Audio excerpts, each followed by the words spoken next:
ഡൽഹിയിൽ നടക്കുന്ന വിദ്യാഭ്യാസ സംരക്ഷണ പ്രക്ഷോഭത്തിന് ഐക്യദാർഢ്യവുമായി മുംബൈയിലും മഹാരാഷ്ട്രയിലും വിവിധ ഭാഗങ്ങളിലുമായി പ്രതിഷേധ റാലികൾ.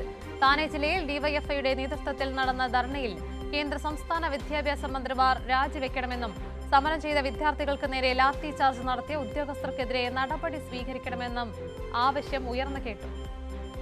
ഡൽഹിയിൽ സോണം വാങ്ചുകിന്റെയും അഭിജിത് ദീപകിന്റെയും നേതൃത്വത്തിൽ നടക്കുന്ന വിദ്യാഭ്യാസ സംരക്ഷണ പ്രക്ഷോഭണത്തിന് പിന്തുണ പ്രഖ്യാപിച്ചാണ് ഡിവൈഎഫ്ഐ ദക്ഷിണ താനെ സിറ്റി താലൂക്ക് കമ്മിറ്റിയുടെ നേതൃത്വത്തിൽ യുവജന റാലി സംഘടിപ്പിച്ചത്.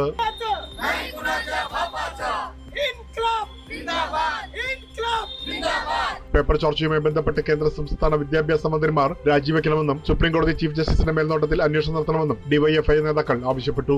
डॉक्टर वांगचू को तो इन्होंने जोर जबरदस्ती अनशन से उठाया गया, तो ऐसे बेशरम सरकार का हम तीव्र निषेध करते हैं. ഡൽഹിയിൽ സമരം ചെയ്ത വിദ്യാർത്ഥികൾക്ക് നേരെ ലാത്തി ചാർജ് നടത്തിയ ഉദ്യോഗസ്ഥർക്കെതിരെ നടപടി സ്വീകരിക്കണമെന്ന് സിപിഐഎം ദക്ഷിണ താനെ താലൂക്ക് സെക്രട്ടറി പി.കെ. ലാലി പറഞ്ഞു.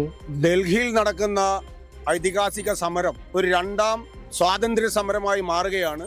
കൊള്ളക്കാരനെ അറസ്റ്റ് ചെയ്തുകൊണ്ട് പോകുന്ന രീതിയിലാണ് കേന്ദ്ര സർക്കാരിന്റെ ഗുണ്ട പോലീസ് അറസ്റ്റ് ചെയ്തുകൊണ്ട് പോയത്.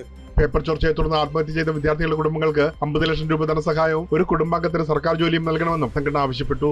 ये आंदोलन पूरे महाराष्ट्र के अंदर सोलापुर हुआ, औरंगाबाद हुआ, पुणे हुआ, मुंबई हुआ, सब जगह पे आंदोलन हो रहा है.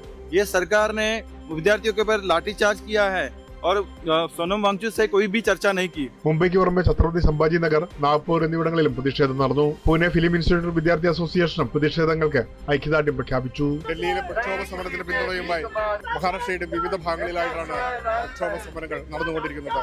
പ്രേംലാൽ, കൈരളി ന്യൂസ്, മുംബൈ.